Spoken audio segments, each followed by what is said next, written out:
The second objection we wanted to consider was directed against the act of receiving communion, kneeling, standing, hand, mouth.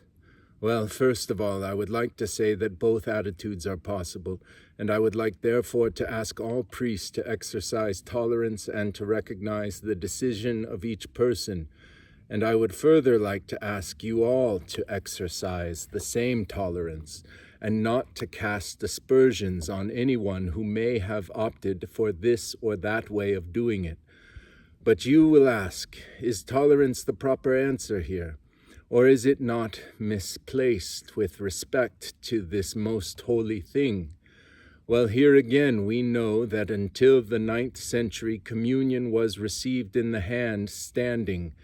That does not, of course, mean that it should always be so, for what is fine, sublime about the Church is that she is growing, maturing, understanding the mystery more profoundly. In that sense, the new development that began after the 9th century is quite justified as an expression of reverence and is well-founded.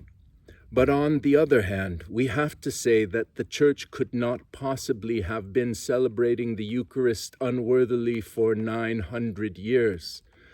If we read what the Fathers say, we can see in what a spirit of reverence they received communion.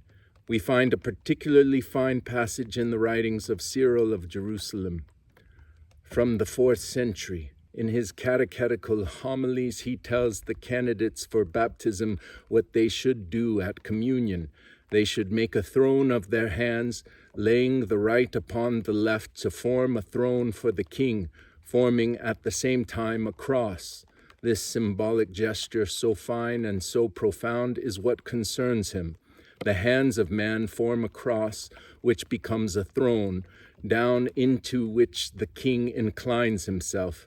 The open, outstretched hand can thus become a sign of the way that a man offers himself to the Lord, opens his hands for him, that they may become an instrument of his presence and a throne of his mercies in this world.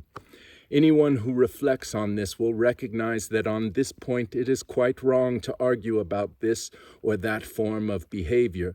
We should be concerned only to argue in favor of what the Church's efforts were directed toward, both before and after the 9th century, that is, a reverence in the heart, an inner submission before the mystery of God that puts himself into our hands. Thus we should not forget that not only our hands are impure, but also our tongue and also our heart, and that we often sin more with the tongue than with the hands. God takes an enormous risk, and at the same time, this is an expression of his merciful goodness in allowing not only our hand and our tongue, but even our heart to come into contact with him. We see this in the Lord's willingness to enter into us and live with us, within us, and to become from within the heart of our life and the agent of its transformation.